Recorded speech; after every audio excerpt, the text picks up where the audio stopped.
ওয়াকুল জাআল হাক্কু ওয়াযাকাল বাতিল ইন্নাল বাতিনা কানা যহুকা। আন আয়েশাতা রাদিয়াল্লাহু আনহা ক্বালাত ক্বালা রাসূলুল্লাহি সাল্লাল্লাহু আলাইহি ওয়াসাল্লাম মান আমিলা আমালান লাইসা আলাইহি আমরুনা ফাহুয়া রাদ। রাহু মুসলিম। সমস্ত প্রশংসা সেই মহান সত্তা আল্লাহ সুবহানাহু ওয়া তাআলার জন্য, যিনি আমাদের সৃষ্টি করেছেন। শুধু সৃষ্টি করেননি, এই পৃথিবীতে সহস্র কোটি মাখলুকাত সৃষ্টি করার পরেও যিনি আমাদের এই মানব জাতিকে সর্বশ্রেষ্ঠ জাতি, সর্বশ্রেষ্ঠ মাখলুকাত এবং সর্বশ্রেষ্ঠ নবী মুহাম্মদে আরবি সাল্লাল্লাহু আলাইহি ওয়াসাল্লামের উম্মত হিসেবে প্রেরণ করেছেন, সেই মহান সত্তা আল্লাহ সুবহানাহু ওয়া তাআলার সংক্ষিপ্ত শুকরিয়া সুজুদ আদায় করি। তার নিজেরই শেখানো ভাষা দিয়ে সকলে এক বাক্যে পড়ি আলহামদুলিল্লাহ। 48তম 2 দিনব্যাপী দারুল হুদা ইসলামিক কমপ্লেক্সের উদ্যোগে এবং উন্নতি কল্পে ইসলামী আলোচনা সভা 2024 তারিখ 8 এবং 9 ফেব্রুয়ারি। এই আলোচনাটিকে সফল করার জন্য যারা সার্বিক দিক থেকে সাহায্য এবং সহযোগিতা করেছেন, তাদের প্রত্যেকের নাম ধরে শুকরিয়া আদায় করা সম্ভব নয়। মহান সত্তা আল্লাহ সুবহানাহু ওয়া তাআলার কাছে দোয়া, এই প্রার্থনা, আল্লাহ সুবহানাহু ওয়া তাআলা যারা এই আলোচনা সভাটিকে সফল করার জন্য অর্থ, শ্রম, মেধা, দোয়া, পরামর্শ এবং দূর দূরান্ত থেকে যেসব দিনী ভাই এবং বোনেরা একত্রিত হয়েছেন, তাদের প্রত্যেকের নেক নিয়াত এবং নেক আমলগুলো কবুল করে নাও। সকলে পড়ি আমিন। মহান সত্তা আল্লাহ সুবহানাহু ওয়া তাআলার কাছে দোয়া, এই প্রার্থনা, আল্লাহ সুবহানাহু ওয়া তাআলা আমরা মানুষ, আমরা কম বেশি ছোট বড় ভুল ত্রুটি বিচ্যুতি গুনাহ পাপ অন্যায় করে থাকি। আজকের এই আলোচনা সভার উসিলায় আমাদের পেছনের ছোট ছোট গুনাহগুলোকে তুমি ক্ষমা করে দাও। সকলে পড়ি আমিন। সম্মানিত সুধী, আজকে যে বিষয়ে আপনাদের সামনে সংক্ষিপ্ত পরিসরে আলোচনা করব, আলোচ্য বিষয় সত্য গ্রহণে বাধা। কি বললাম বলেন তো? সত্য গ্রহণে বাধা। এখন সত্য কি, এটা হচ্ছে মূল বিষয়। সত্য জিনিসটাই বা কি? আল্লাহ সুবহানাহু ওয়া তাআলা বলছেন সূরা কাহাফ আয়াত নম্বর 29-এ, কুলিল হাক্কু মির রাব্বিকুম, বলো হক, সত্য এসেছে রবের পক্ষ থেকে। এখন আল্লাহর পক্ষ থেকে কি এসেছে কথা বলেন, আরো জোরে বলেন।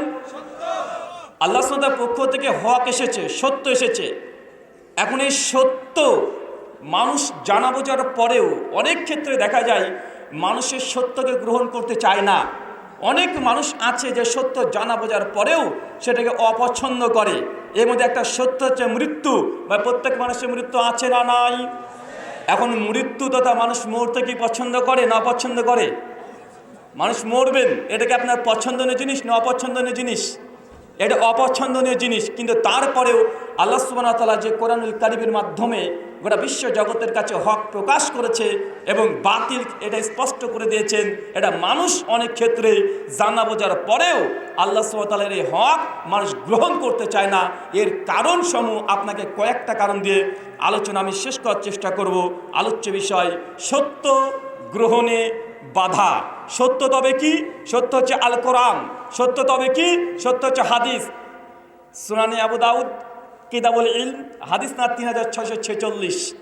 আল্লাহ নবী আলাইহিস সালাম প্রসঙ্গে আব্দুল্লাহ ইবনে আমর ইবনে আস রাদিয়াল্লাহু তাআলা আনহু তিনি বলছেন, কুনতু উকতুবু কুল্লা শাইয়া আসমা মিন রাসূলুল্লাহি সাল্লাল্লাহু আলাইহি ওয়াসাল্লাম, আমি প্রত্যেক ওই কথা যেটা আল্লাহ নবীর মুখ থেকে বের হতো, আমি আব্দুল্লাহ ইবনে ওমর ইবনে আস রাদিয়াল্লাহু তাআলা আনহু প্রত্যেক কথা লিখে ফেলতাম। চাচা কোন সাহাবী বলছে বলেন তো?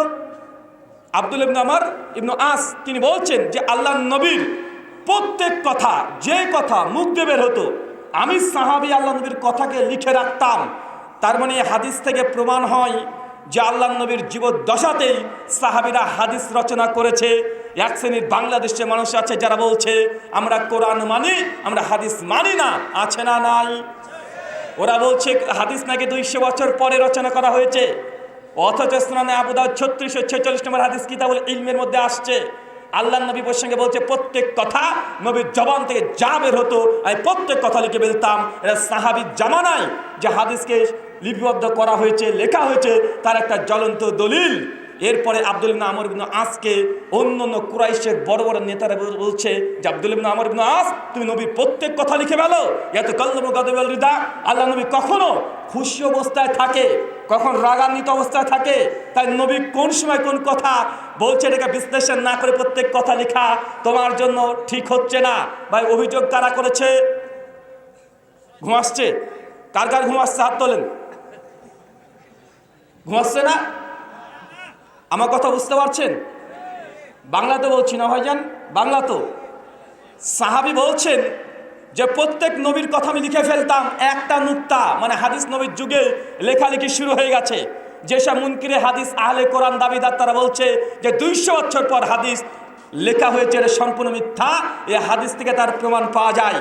অন্য অন্য ব্যক্তিরা বলছে আব্দুল ইবনে আমর ইবনে আস, তুমি নবীর প্রত্যেক কথা লিখে ফেলো। নবী কখনো রাগান্বিত অবস্থায় থাকে, কখনো খুশি অবস্থায় থাকে, তার নবীর সব কথা তোমার লেখাটা উচিত হচ্ছে না। এবং নবী যখন ভালো মুডে থাকবে তখন ওই কথাগুলো লেখো, আর নবী যখন রাগান্বিত হয়ে যাবে ওই কথা লিখো না। যখন এই কথা বলেছে আব্দুল্লাহ ইবনে আমর ইবনে আস বলছে আমি ছুটতে ছুটতে নবীর কাছে চলে গেলাম। নবীকে গিয়ে বললাম আল্লাহ নবী, আপনার প্রত্যেক কথা আমি লিখে ফেলি আর আমাকে অভিযোগ করছে, এখন আমার করণীয় কি? আল্লাহ নবীর সঙ্গে সঙ্গে আব্দুল ইবনে আমর ইবনে আসকে বলছে উক্তুব, আব্দুল ইবনে আমর তুমি হাদিস লিখতে থাকো, লিখতে থাকো, আমি যে কথা বলছি এটা লিখতে থাকো। তারপরে আল্লাহ নবী নিজের হাতটাকে মুখের দিকে আঙ্গুল দিয়ে, জিহ্বার দিকে আঙ্গুল দিয়ে বলছেন যে আমার এই দুই মুখ থেকে, এই জিহ্বা থেকে যা বের হয় ইল্লা হাক্কুন, হক ব্যতীত কিছুই না। তার মানে আমরা দুটো জিনিসকে হক পেলাম। এক, কোরআন মাজিদ হক। দুই, আল্লাহ নবীর হাদিস হক। তাই কেউ যদি বলি কোরআন মানি হাদিস মানি না, জেনে রাখবেন এরা হকের ওপরে নাই। কারণ হাদিস থেকে প্রমাণ হচ্ছে হাদিস হচ্ছে হক। এটাও আল্লাহর পক্ষ থেকে এসেছে। একটা ওহিয়ে মাতলু আর একটা হচ্ছে ওহিয়ে গায়ের মাতলু। তাই একটা জিনিসকে অস্বীকার করে কোনো ব্যক্তি কোনো মুসলিম হতে পারে না। একজন বাংলাদেশি বড় কোরআনওয়ালা বলে আমি কোরআন মানি হাদিস মানি না। যুক্তি দিয়ে বলছে কেন মানেন না? বলছে হাদিস মানতে গেলে হাদিসে নবীদেরকে এত অপমান করা হয়েছে, এটা হাদিস, এটা ইমাম বুখারীর ষড়যন্ত্র। ইমাম বুখারী ইহুদিদের মতো চক্রান্ত করে নবীদের মান সম্মানকে তছনছ করেছে। আমি বলছি প্রমাণ কি? উনি তখন বলছেন তুমি সেই বুখারীর হাদিস পড়বা, কিতাবুত তহরাতের 208 নম্বর হাদিস। মূসা আলাইহিস সালাম প্রসঙ্গে একটা হাদিস আসছে। নবী মূসা আলাইহিস সালাম তিনি একদিন গোসল করতে দেখেছেন বাথরুমে, পোশাক খুলে রেখেছে বাইরে, আর তার একটা কাপড় আছে, কাপড়টাকে বাথরুমের বাইরে রেখে দিয়েছে। কথা বুঝতে পারছেন? বোঝা যাচ্ছে কথা? কোন নবী বলেন তো? নবী মূসা। কোন নবী? ওই যে ফেরেশতাকে চড় মেরেছিল, এক থাপ্পড় করে কানা করে দিয়েছিল, ওই নবী। উনি রেখে দিয়েছেন বাইরে, গোসল করতে ঢুকে পড়েছেন, গোসল করছে, আর সঙ্গে সঙ্গে পাথরের উপরে যে পোশাকটাকে রেখে দিয়েছে ওই পোশাকটাকে নিয়ে পাথর দৌড়তে শুরু করেছে। নবী মূসা আলাইহিস সালাম এসে দেখছে কই আমার পোশাক কই নাই, রেগে গেছে, দেখছে পাথর নিয়ে দৌড়ছে। নবী মূসা আলাইহিস সালাম লাঠি নিয়ে পাথরের পিছনে ছুটেছে, ধরার পরে বেধড়ক পিটিয়েছে। ওই আহলে কোরআন মুনকিরে হাদিস হাদিস অস্বীকারী উনি বলছেন যে এটা কি বিশ্বাস করা যায় গো? পাথরে নাকি এইভাবে নবী আলাইহিস সালামের একদম কাপড় নিয়ে চলে গেছে। দেখো তোমাদের ইমাম বুখারী কিভাবে নবী মূসাকে ন্যাংটা করে ছেড়ে দিয়েছে। অতএব এই হাদিস জাল, বুখারীতে থাকলেও জাল। এটা তার এই ব্রেন থেকে বলছে। কোথা থেকে কথা বলেন? বলছে হাদিসে নবী মূসাকে কি করা হয়েছে? উলঙ্গ করে দিয়েছে। অতএব এই হাদিস বুখারী থাকলেও মানা যাবে না। আমি তাকে বললাম ভাইজান, আমার সাদা মনে সাদা প্রশ্ন, যদি সত্যি বুখারীতে নবী আলাইহিস সালামকে উলঙ্গ হওয়ার ঘটনা বুখারীতে থাকলেও এই হাদিস জাল হয়ে যায়, আপনারা আক্কেলে ধরছে না, এটা নাকি নৈতিকতার বিরুদ্ধে চলে যাচ্ছে, তো আমার প্রশ্ন আল্লাহর কোরআনকে কি বলবে?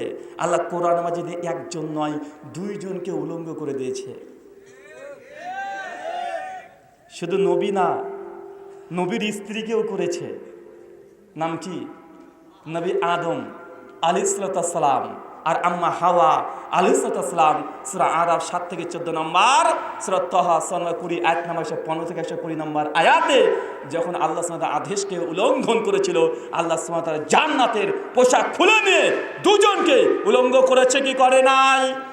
এখন আমাদের এইসব আহলুল কোরআনদের কাছে আমাদের দাবি, যদি হাদিসে নবী মুসা আসসালামের উলঙ্গ থাকার ঘটনা থাকার কারণে বুখারীতে থাকলেও এই হাদিস তোমার যুক্তিতে ধরে না, বুদ্ধিতে ধরে না, হাদিসকে জাল বলে দিচ্ছ, আল্লাহ কোরআনকে তুমি তাহলে কি বলবে?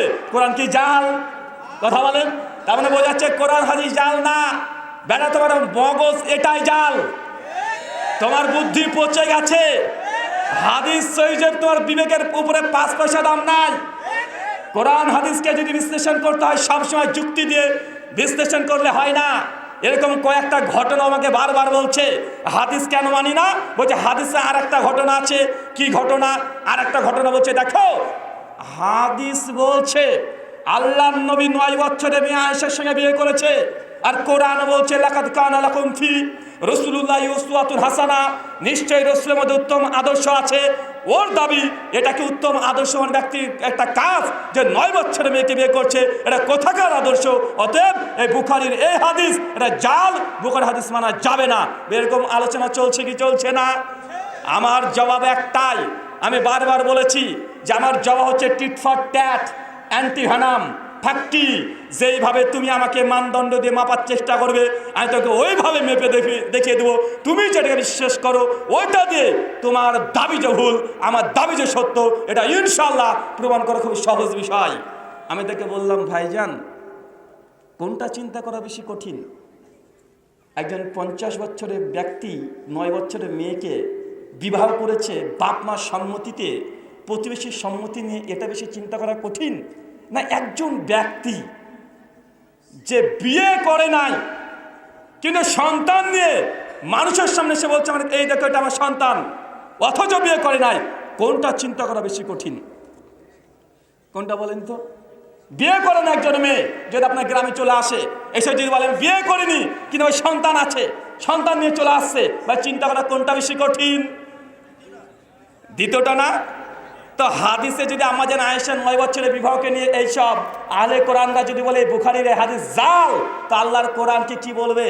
কোরআন মাজিদে আরেকজন নারীর কথা আছে, তার নাম আম্মা মারিয়াম আলাইহিসসালাম।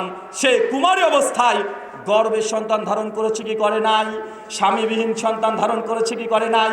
সেই সময়কার ইহুদিদের মগজ পচা ছিল, তারা বুঝতে পারেনি, তারা অভিযোগ করে বলেছে মারিয়ম জেনা করে সন্তান এসেছে। কেন? ইহুদিদের মগজ পচা, তারা বুঝতে পারেনি যে আল্লাহ চাইলে আল্লাহ কুন ফায়াকুনের মালিক, আল্লাহ হও বললে হয়ে যায়। এরা ইহুদিরা বিশ্বাস করে নাই, তার জন্য মারিয়মের প্রতি অভিযোগ করেছিল। আজকেও অনেক আহলে কোরআনের নামে হাদিস অস্বীকারী তারা একই অভিযোগ করছে কি করছে না? একই অভিযোগ করছে। তাই এই প্রত্যেকটা অভিযোগ তারা যেগুলো করছে এটা কোরআনের আলোকেই এগুলোকে জবাব দেওয়া সম্ভব। একটু যদি কোরআন মাজিদগুলো পড়বেন, প্রত্যেকটা হাদিসের পেছনে কোনো দিক থেকে না কোনো দিক থেকে হাদিসের সঙ্গে ইঙ্গিত পাওয়া যাবে। মানুষ সত্য গ্রহণ করতে চায় না। সত্য কোনটা? সত্য হচ্ছে কোরআন, সত্য হচ্ছে হাদিস। এটা একটা সেক্টর। আরও কিছু মানুষ আছে যারা সত্য জানে, সত্য বুঝে, সত্য জানা বোঝার পরে মানে না। সহিহ বুখারী খুলেন কিতাবুল জানাইজ হাদিস নাম্বার 1360, সহিহ মুসলিম কিতাবুল ঈমান বাব শাহাদাতুন নবী হাদিস নাম্বার 398। আল্লাহর নবী আলাইহিস সালাম তার চাচা আবু তালেব মৃত্যুর শয্যায় শায়িত আছে। আল্লাহ নবী চলে গেছেন চাচার কাছে, চাচা তুমি একবার কালেমা পড়ে নাও, আমার জন্য তুমি অনেক কিছু করেছো, অনেক কষ্ট সহ্য করেছো, পাহাড়ের মতো দাঁড়িয়েছিল চাচা। আবু তালেবকে আল্লাহ নবী শেষ বয়সে গিয়ে একদম বলছে মৃত্যুর শয্যায় শায়িত আছে চাচা, একবার কালেমা পড়ে নাও, বাকি কিয়ামতের মাঠ আমি আল্লাহর নবী তোমার ব্যাপারে আমি আল্লাহর কাছে শাফাত করবো। চাচা তুমি একবার কালেমা পড়ে নাও। আবু তালেবের মন চাই কালেমা পড়তে, জানে যে আমার ভাতিজা কখনো মিথ্যা কথা বলে না, জানে তিনি যে দাওয়াত নিয়ে এসেছেন নবুয়তের দাবি করেছেন এর মধ্যে যাররা পরিমাণেও কোনো মিথ্যা দাবি নাই। তার ভাতিজা যেই দাওয়াত দিচ্ছে এটা হক, এটা আবু তালেব মন থেকে ভালোভাবে উপলব্ধি করতে পেরেছে। যখনই আবু তালেবের মনটা ঘুরে যায় আমি কালেমাটা পড়ি, আর পাশে আছে বড় বড় শয়তানের অলি, ওরা এসে বলছে আবু তালেব তুমি কি বাপদাদার ধর্মটাকে ত্যাগ করে দেবে? তুমি কি বাপ দাদা আব্দুল মুত্তালেবের ধর্মকে ত্যাগ করে দিয়ে এই মোহাম্মদের ধর্মকে গ্রহণ করবে? আবু তালেব, বাপ দাদার ধর্মকে তুমি ত্যাগ করে মোহাম্মদের ধর্মকে গ্রহণ করবে? যখন এই কথা বারবার আল্লাহর নবী সামনে দাঁড়িয়ে আছে, আবু তালেব চাচার কাছে এই কাফেররা, শয়তানের ওলিরা এসে বলছে, তখন আবু তালেবের মনটা চেঞ্জ হয়ে যায়। আবু তালেব আর কালিমা পড়ে না। সত্য জেনেছে, সত্য জানার পরেও কালিমা পড়ে নাই। দলিল কি? কথা বলেন। কাফেরদের দলিল কি ছিল? কাফেরদের দলিল কি ছিল? বাপ আর দাদা, যে বাপ দাদার ধর্মকে আমরা কিভাবে ত্যাগ করতে পারি? আর আমার বাপ দাদা 360 টাকা মূর্তি উপাসনা করেছে, আর বাংলাদেশেও 360 পীরের মাজার আছে। আমি আশ্চর্য হই, মিলে যায় কিভাবে? কাফেরদের 360 মূর্তি, আর বাংলাদেশকে বলা হয় 360 পীরের নাকি দেশ বাংলাদেশ। মিলে কিভাবে? আরেকটা জায়গায় আমি অবাক হয়ে যাই। সুনান ইবনে মাজাহ কিতাবে সুন্নাহ হাদিস না 14, আল্লাহ নবী একদিন বসে আছেন, বসে থেকে তিনি মাটির ওপরে এবং সোজা একটা দাগ টাকলেন। সাহাবীরা লক্ষ্য করছে, তার ডান দিকে দুটো দাগ টানলেন, বাঁ দিকে দুটো দাগ টানছেন। তারপর আল্লাহ নবী আঙ্গুল ধরে বলছে, হাজা সিরাতুল মুস্তাকিম, এটা হচ্ছে সোজা এবং সরল পথ। আর এই ডান দিকে যে দুটো দাগ গেল দেখছে তোমরা, বাম দিকে যে দুটো দাগ গেল দেখছো তোমরা, এই প্রত্যেক দলের মাথায়, প্রত্যেক দাগের মাথায় একটা একটা একটা করে শয়তান বসে আছে। নবী 4টে দাগ কেন কাটলো? কথা বুঝতে পারছেন না? আমি বলছি না কেন, আরে যা তরিকা সব 4টে, তরিকা 4টে, মাযহাব 4টে, তাসওয়াব 4টে, আছে না নাই? কথা বলেন। এইভাবে অলৌকিকভাবে মিলে যায় কিভাবে? ওইখানে 360, এরাও 360। নবীও 4টে ডাক টেনেছে, ওরাও 4টে ডাক টেনেছে। আল্লাহ নবী বলছেন, মুয়াত্তা মালিক 1664 নম্বর হাদিস, মিশকাত কিতাব সুন্নাহ হাদিস নম্বর 188, তারাকতু ফিকুম আমরাইন, আমি তোমাদের মধ্যে দুটো জিনিস ছেড়ে গেলাম, এগুলোকে আঁকড়ে ধরো, কখনো গোমরা ভ্রষ্ট হবে না। আমাদের হুজুর বলছে যে না বাবা, কোরআন আর হাদিস যদি তুমি পড়ো তুমি গোমরা হয়ে যাবে। নবী কি বলে গেল বলেন তো? কোরআন হাদিসকে আঁকড়িয়ে ধরো, কখনো পথভ্রষ্ট গোমরা হবে না। হুজুর কি বলছে বলেন তো? কোরআন হাদিস পড়লে গোমরা হয়ে যাবে। আছে না নাই? আছে না নাই? আছে।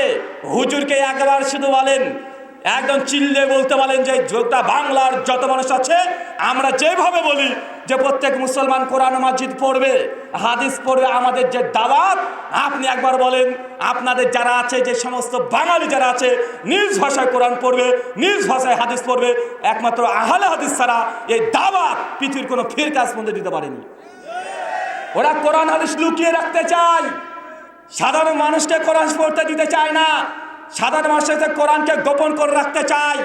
আর পীর যেসব কারামত দেখিয়েছে, আর পীরের যেসব বই পুস্তক আছে, ওই পুস্তকগুলো হাতে ধরে দিয়ে বলছে তুমি এটা মানো, 26 তরিকা, একটা তরিকা মানো, জান্নাত চলে যাবে। আছে না নাই? কথা বলেন। আমি এই জন্য আলিম সমাজকে 2 ভাগে ভাগ করেছি। একটার নাম হচ্ছে ওলেমাই ক্রাইম, বুঝতে পেরে গেছে যুবকরা? ওলেমাই কি? ক্রাইম। আর একটা হচ্ছে ওলেমাই কেরাম, সম্মানিত আলেম ওলেমা। মুসলমান আলেমকে চিনতে হবে, তুমি ওলেমাই ক্রাইমের পেছনে যাচ্ছ না ওলেমাই কেরামের পেছনে যাচ্ছ। এই কেরাম যেন ক্রাইম না হয়ে যায়। আর এই নামটা যে আমার দেওয়া তা নয়, কোরআন মাজিদেও আছে। সূরা আরাফ সূরা নম্বর 7 আয়াত নম্বর 170 থেকে 190 মধ্যে পড়বেন। ইহুদি আলিম ওলামাকে আল্লাহ সুবহানাহু ওয়া তাআলা 2 ভাগে ভাগ করেছেন। তার মধ্যে একটা আছে ওলেমায়ে সু, আছে না নাই? ওলেমায়ে সু এটা ইংলিশ ভার্সন, ওলেমায়ে ক্রাইম, যারা জনসেনার টাকাকে আত্মসাৎ করে পীরের নামে, মাজারের নামে টাকা আত্মসাৎ করে নিচ্ছে, এরাই হচ্ছে ওলেমায়ে ক্রাইম। এরাই বড় বড় চ্যালেঞ্জ দিচ্ছে বাংলার জমিনে যে আমাদের সামনে চলে আসো, বাহাস করো, মুনাজারা করো। যখন দেখছে না আহলে হাদিসের কোনো আলেম ওলামা আজ পর্যন্ত গরম কোনো বক্তৃতা দেয় না, বাহাসের চ্যালেঞ্জ দেয় না, মুনাজারার চ্যালেঞ্জ দেয় না, জাস্ট কোরআন হাদিস মানুষের সামনে প্রচার করছে। আর মানুষ এমনভাবে 2.5 কোটি থেকে 10 বছরে 4.5 কোটি মুসলমান বাংলার সবাই এই আহলে হাদিস মানহাজকে গ্রহণ করছে। তাদের ঘর থেকে যখন সন্তান বেরিয়ে যাচ্ছে, একটাই অস্ত্র, বারবার বলছে আহলে হাদিসের জন্য চ্যালেঞ্জ। আছে না নাই? এই যে কয়েকদিন আগে দেখলাম আপনাদের বাংলাদেশের একটা নাইট বয়, কে বলেন তো? না, ও অনেক পেছনে, 2020, ওটা 2020-তে চলে গেছে। না, নাইট বয় বুঝেন না, যে রাত্রিবেলা তো কালো চশমা পরে। কে খুঁজেন তো ভাই, কে পরে রাত্রিবেলা তো কালো চশমা? আরে ভাই, দিনের বেলায় কালো চশমা পরতে হয় সূর্যের রোদ থেকে বাঁচার জন্য। কিছু কিছু ব্যক্তি আছে তবে রাত্রিবেলাতে কালো চশমা পরছে, একদম গরম গরম বক্তৃতা দিচ্ছে, আছে না নাই? ও বারবার চ্যালেঞ্জ করছে যে আমাদের সঙ্গে বসো, আমাদের সঙ্গে বসো। আরে ভাই, আমরা ওদের সঙ্গে বসতেও চাই না।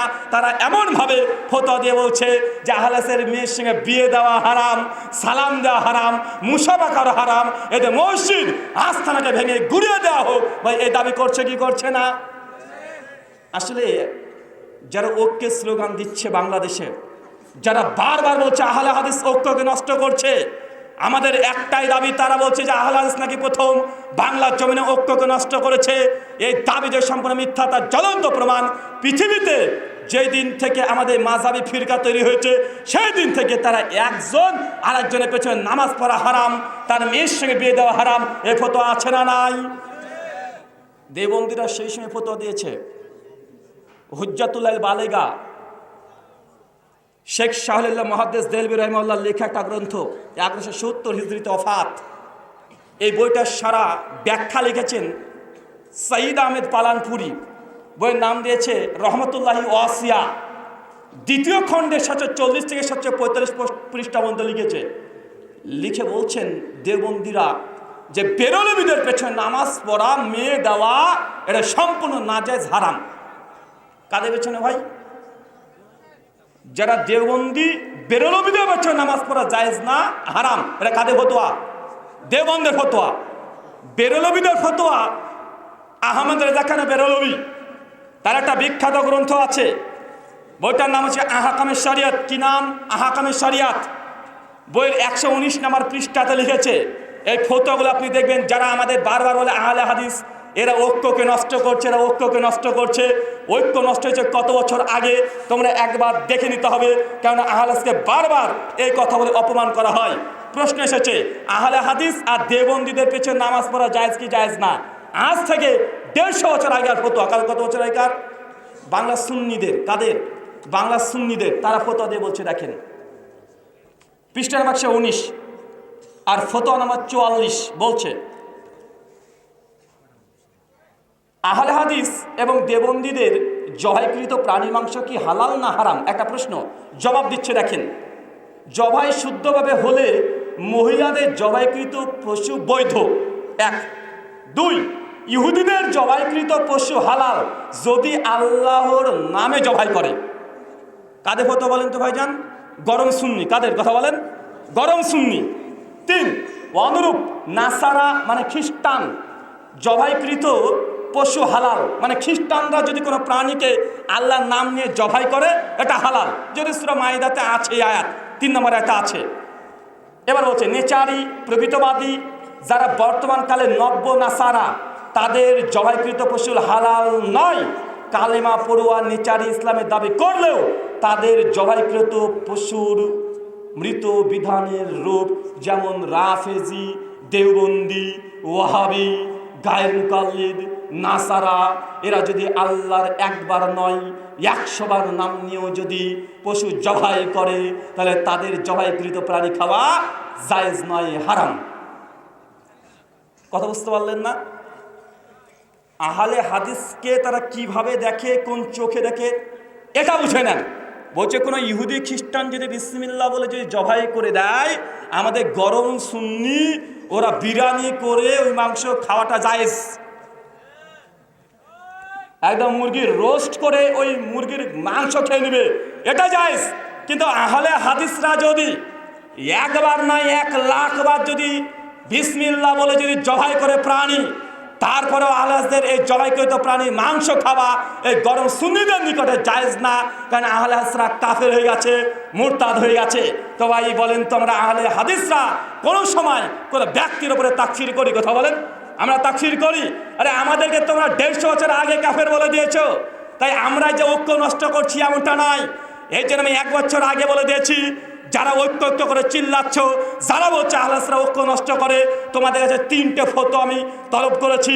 শুধুমাত্র এনাতুল্লাহ আব্বাসী একে গিয়ে বলবেন যে দেওবন্দীদের পেছনে নামাজ জায়েজ না, জায়েজ না, এই ফতোয়া দেন, জায়েজ ফতোয়া দেন। আর দেওবন্দীদের মেয়ের সঙ্গে বিয়ে করা জায়েজ ফতোয়া দেন। আর দেওবন্দীদের মাদ্রাসায় ডোনেট করা, দান করা, এটা জায়েজ ফতোয়া দেন। তাহলে বোঝা যাবে ঐক্য কোথায় থাকে। ওরা বিষ পান করতে রাজি হয়ে যাবে, গলায় দড়ি দিয়ে ঝুলে যাবে, বিভিন্ন রকমের অ্যাসিড বাথরুমে পরিষ্কার করা অ্যাসিড খেয়ে মরে যাবে, তাও ভালো। কিন্তু বেরলবি যারা আছে, যারা ঐক্য ঐক্য করে চিল্লাচ্ছে, তারা কখনো এ ফতোয়া দেবে না যে দেওবন্দীদের পেছনে নামাজ পড়া জায়েজ, জিন্দেগিতে দেবে না। কারণ বেরলবিদের আকিদা, সুন্নিদের আকিদা, মক্কার ইমামের পেছনে নামাজ জায়েজ নাই। গর্ব করে কয়েকদিন আগে এসে বলল যে আমি মক্কাতে হজ করতে গিয়েছি, কিন্তু ইমামের সঙ্গে নামাজ পড়ি নাই, আমি একা একা বাইতুল্লাহ নামাজ পড়েছি। এটা ঐক্য? কথা বলেন, এটা ঐক্য? আর আহলে হাদিসরা তো তাদের পেছনে নামাজ পড়ে। আহলে হাদিসরা তাকে কাফের মনে করে না, তারা পথভ্রষ্ট গোমরা এ কথা বিশ্বাস করে, কিন্তু তারা কাফের হয়ে গেছে এ কথা বিশ্বাস করে না। কিন্তু আহলে হাদিসকে তোমরা একদম জামাত থেকে খারিজ করে দিয়েছো। আর তোমার সঙ্গে আমরা কি আচরণ করতে পারি? আমাদের শাইখ মাশাইখ যারা আছে তাদের বিরুদ্ধে কোনো কথা বলে না, তারা বারবার একই কথা বলছে, চ্যালেঞ্জবাজি করছে। ইনশাল্লাহ আমাদের শাইখ মাশাইখরা যদি চ্যালেঞ্জ নাও করে, হকের দাওয়াত দেবে আর হকের উপরে বই লিখে যাবে। বাংলা ভাষা পরিবর্তন হচ্ছে কি হচ্ছে না?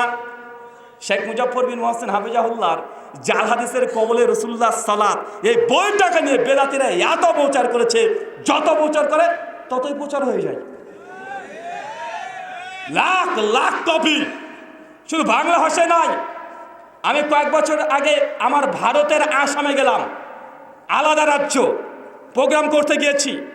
ওখানে গিয়ে হঠাৎ আমাকে একটা বই দিচ্ছে, আসামি ভাষায় লেখা। তো মোটামুটি আমি আসামি বুঝতেও পারি, পড়তেও পারি। পড়ে দেখছি লেখা জাল হাদিসের কবলে রাসূলুল্লাহ সালাত আসামিয়া ভাষায়। আমি অবাক, আছি এটা অনুবাদ কে করেছে, এই অনুবাদকের সঙ্গে কথা বলবো। তো অনুবাদক, তার সঙ্গে সাক্ষাৎ হলো। ওই যে ভাই আপনি এটা অনুবাদ করেছেন? জি হ্যাঁ। উনি বলছেন যে ভাই এই বইটা অনুবাদ করতে আমি 1 বছর সময় নিয়েছি, আর অনুবাদ করেছি মোবাইলে টাইপ করে, মোবাইলে গোটা বইটা অনুবাদ করে দিয়েছে আসামি ভাষায়। সাহেব জানেই না ওনার বই আসামি ভাষায় অনুবাদ হয়ে গেছে, জাল হাদিসের কবলে রাসূলুল্লাহ সালাত আসামিয়া ভাষায়। জি আলহামদুলিল্লাহ, আসামি ভাষা অনুবাদ করে ছেড়ে দিয়েছে। গোটা আসাম একদম মাতিয়ে বেড়াচ্ছে ছেলেরা আসামি ভাষায়, হাজার হাজার কপি। আসামের গুয়াহাটি, আসামের এই যেসব রাজ্যগুলো আছে সব জায়গাতে ফ্রি বিতরণ করে বেড়াচ্ছে। আমি অবাক। আচ্ছা শাইখের কাছে পারমিশন নিয়েছেন? বলছে পারমিশন নেওয়ার সুযোগ পাইনি ভাই, কিন্তু বইটা পড়ে এত মজা লেগেছে, যে বেদাতিকে দিই, বেদাতি পড়লে হয় সে হেদায়েতি হয়ে যায়, নচেত বইটা নিয়ে এত অপপ্রচার করে মানুষ আরও বই চাইতে চলে আসে। আর আমিও বুঝতে পারি আসলে অপপ্রচার এটা একটা প্রচার। আর আমরা বাঙালি মুসলিম, যেটা আমাদেরকে নিষেধ করবে সেটা আমরা বেশি বেশি করে করব। কেন? ওই যে আমরা নবী আদম আলাইহিস সালামের সন্তান, যে আল্লাহ বললেন আদম যা গোটা জান্নাত তোমার, যা ইচ্ছা তাই করো, স্ত্রী নিয়ে ঘোরাঘুরি করো, গোটা জান্নাত তোমার, গাছের কাছে যাবা না। ঘটে গেছে, কি হয়েছে কথা বলেন? সব ভুলে গেছে, ও গাছের কাছে বারবার যায়। আর স্ত্রী আছে, মেয়ে মানুষ, আদম চলেন না যাই, আল্লাহ নিষেধ করেছে যাওয়া যাবে না, না না চলেন, একদম চিরজীবী জান্নাতি হয়ে যাব। মানে মেয়ে মানুষ ও সবসময় বাঁকা আছে না নাই? একবার যে পাল্লায় পড়েছে, ওর জামা প্যান্ট খুলে আন্ডার হাতে ধরে দিয়েছে। তাই 14ই ফেব্রুয়ারি আসছে, কোনোভাবে এই ফিতনার পেছনে ছোট না, আন্ডারও থাকবে না, একদম উলঙ্গ করে তোমাকে তাড়িয়ে নিয়ে বেড়াবে। তাই 14ই ফেব্রুয়ারিকে আহলে হাদিস না কোনো মুসলমানের বাচ্চা এটাকে উদযাপন করতে পারে না। আপনাকে যে কথা বলছিলাম, ওলেমাই ক্রাইম, আপনারা কি লক্ষ্য করতে পারছেন? আচ্ছা, ওলেমাই ক্রাইমের কয়টা সিফাত দেখাই আপনাকে, দেখবেন। আমাদের প্রত্যেকটা অভিযোগ আছে আমরা আহলে হাদিস নাকি কালেমা মানি না, আছে না নাই? মাঝে মধ্যে প্রশ্ন করে, বক্তা ভিডিও তৈরি করছে যে আহলে হাদিসরা বলেছে লা ইলাহা ইল্লাল্লাহ মুহাম্মাদুর রাসূলুল্লাহ বলা যাবে না। ভাই প্রচার করছে কি করছে না? চলেন, ওলেমাই ক্রাইমদের কালেমা একটু পড়ে আসি। এই বইটার নাম হচ্ছে আনিসুর আর ওয়াহ। বইটা হচ্ছে চিস্তিয়া তরিকার। কোন তরিকার? হাফেজ রহিমাহুল্লাহ তিনি এই কথা বলতে পারেন না, কিন্তু তার নামে ওলেমাই ক্রাইমরা কি ছাপিয়েছে দেখেন। এই বইটার মধ্যে 146 নম্বর পৃষ্ঠা যাবেন। কত নম্বর পৃষ্ঠা? 146, 146। চলেন আমরা তাদের একটু কালেমা দেখে আসি, তারা কি কালেমে পড়ছে।